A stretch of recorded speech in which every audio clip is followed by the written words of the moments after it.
Hi everyone, so this is my day 7 of CAT preparation journey and आज मैं करने वाला हूँ अपने पूरे वीक को एनालाइज। और एनालिसिस इसलिए ज्यादा इंपॉर्टेंट है क्योंकि तुम लोग जो भी देख रहे हो, या तो तुम जेई की प्रिपरेशन कर रहे होगे, या फिर नीट की प्रिपरेशन कर रहे होगे, या फिर कैट की प्रिपरेशन कर रहे होगे, या फिर प्रिपरेशन नहीं भी कर रहे होगे, तुम बहुत कुछ सीख सकते हो इस वीडियो से। Analyse on the basis of 3-4 factors. सबसे पहला फैक्टर तो मैं ये रखने वाला हूँ, क्या मैं पढ़ पा रहा हूँ, नहीं पढ़ पा रहा। एंड इसकी अगर बात करूँ तो भाई लगातार मैं 4 साल तक जो भी कॉलेज के टाइम पे रहा, उस टाइम से अभी तक कोई भी कॉम्पिटिशन की मैंने तैयारी नहीं करी थी।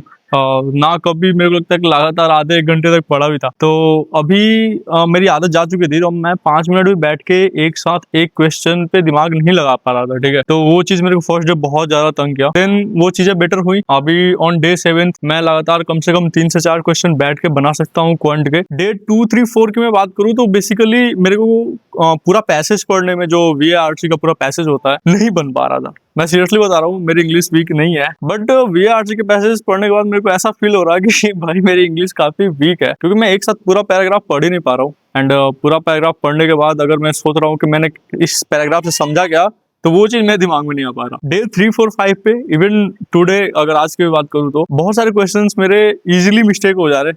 बहुत सारे छोटे छोटे चीज, लाइक अगर मैंने एक क्वेश्चन का आंसर निकाल लिया है, उसमें हाईएस्ट पॉसिबल वैल्यू पूछा है जो कि 16 है, बट मैंने टोटल वैल्यूज निकाल लिए 2 से लेके 16 तक, 2 उसका लोअर बाउंड था। तो मैंने वो जो 14 आंसर मार्क किया एंड आंसर गलत आया। फिर देखा, बढ़िया तो क्वेश्चन पढ़ा तो इस हाईएस्ट पॉसिबल वैल्यूज उन्होंने पूछा था।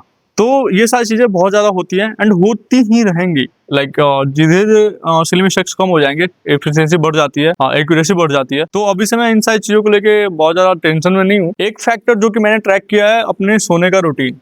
मैं डे 1 पे उठा था 10-11 बजे के आसपास। उसके बाद कभी 8 बजे उठा, कभी 9 बजे उठा, कभी 7:30 में भी उठा, 7 बजे तक भी उठा। बट मैं इफिशिएंट नहीं हो पा रहा हूँ उस चीज में। मेरे को वो टाइमिंग कम से कम 6 से 7 के बीच में रखना पड़ेगा डेली। कभी जल्दी नहीं सो पा रहा, कभी लेट से उठ रहा। अगर जल्दी सो भी गया तो वो भी है ना कि माइंड में मेरा थोड़ा चिल है अभी कि यार जॉब वॉब लग गई है, अभी थोड़ा हैदराबाद जाना मेरे को, तो उससे पहले उतना टफ नहीं करते हैं खुद के लिए। दूसरा एक और पॉइंट रखना चाहूंगा कि इस वीक में मेनली जो 4-5 दिन थे, वो क्रिकेट से अफेक्ट हुए, ठीक है। एंड मैं बहुत बड़ा काइंड ऑफ क्रिकेट फैन हूँ, और खास करके टेस्ट क्रिकेट का। तो मैंने ट्राई किया कि अपना जो 4 घंटे का स्टडी टाइम स्लॉट है वो डिस्टर्ब ना हो सके तो 6 घंटे दे दूँ उसमें, क्योंकि 4 घंटे तो तुम अगर पढ़े हो तो उसमें से 3 घंटे ही एक्चुअली तुमने पढ़ा होगा, बाकी 1 घंटे तो थोड़े इधर उधर डिस्टर्ब हो जाते हैं। एंड ये जो प्रिपरेशन है मेरे को अकेले करना रहेगा, राइट, क्योंकि जेई के टाइम पे मेरी दादी थी मेरे पास कोटा में, तो वो मेरे को मोटिवेट करती रहती थी। जो भी डिस्टर्बेंसेस होते थे वो क्रिएट नहीं हो पाते थे। वैसे मैंने दादी से पूछा कि क्या मैं कैट निकाल पाऊंगा, तो सुनो मेरी दादी का क्या रिप्लाई था। तो अगर हम कैट के एग्जाम देता नहीं, मतलब उधर देवे कराऊं, तो मैं निकल जाए कि ना निकल जाए? निकल जीवो। तो होने दे के बोलते रहे ना ना निकल। अच्छा एगो चीज बता हम सोचे तनी कि तोरा हम कोनो भगवान ना है। तो तोरा ज्ञान बा कि ना, पर एगो चीज बताओ, 200 रैंक बढ़िया कि 100 रैंक बढ़िया? 200 रैंक बढ़िया। ये भुला ना 100 काहे से कि ढेर आगे वाला बढ़िया ना, कम वाला बढ़िया। हाँ अब रैंक 700 बा तो बढ़िया नहीं है, 600 बढ़िया बा, हाँ 500 बढ़िया बा, 300 बढ़िया बा। चलो अब चल तना एक्सरसाइज करे जा करब। बाय द वे, मेरी जो अटेंशन स्पैन थी, या फिर उसको कंसंट्रेशन बोल लो, उसको बढ़ाने के लिए मैं सुबह सुबह डेली योगा करता था। शाम को मैं जिम करता ही करता हूँ।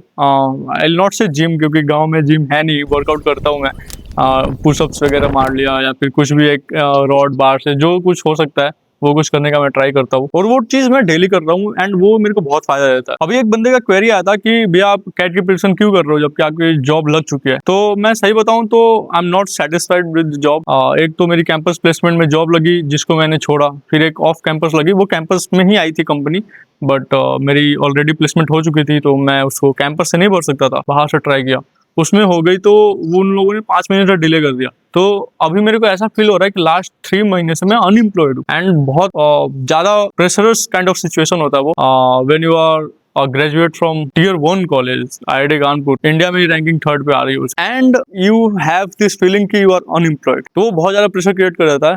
अभी तो I finally have a job and I will be going to Hyderabad, but वो जॉब से मैं सेटिस्फाइड नहीं हूँ। मेरे को ऐसा फील हो रहा है कि मैं जो 4 साल पहले जेई निकाला था, IIT कानपुर में गया था, I could have got a lot better अभी के सिचुएशन से। तो ये एक मेरा पर्सपेक्टिव है, right. But the reality is कि you have to skill yourself, जो भी फील्ड में हो तुम, नहीं तो एक ना एक दिन के बाद तुम आउटडेटेड हो जाओगे। So pursuing MBA for me it will be upskilling, right. ये बहुत सारे अपॉर्चुनिटीज तुम्हारे लिए और ओपन कर देता है। तो ये एक तरीके से मेरा कमबैक रहेगा, जो कि प्लेसमेंट में मेरे को सेटबैक मिला है। And I have been always that kind of person जो कि हार तो नहीं मान सकता, राइट। मेरे को बोल दो कि इस चीज में सेटिस्फाई हो ले तो नहीं हो पाएगा। I always tend to get better, like of course job वगैरह की बात करें तो। So let's see how it goes.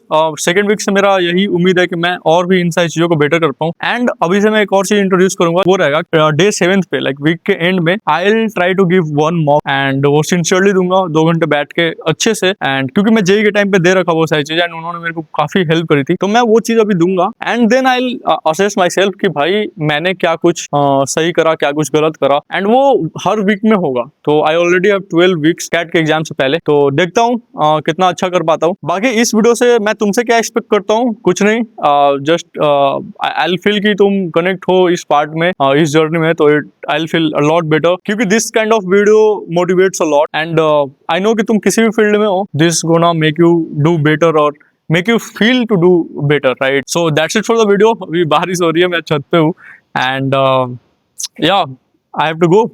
Bye, मिलते हैं नेक्स्ट वीडियो में।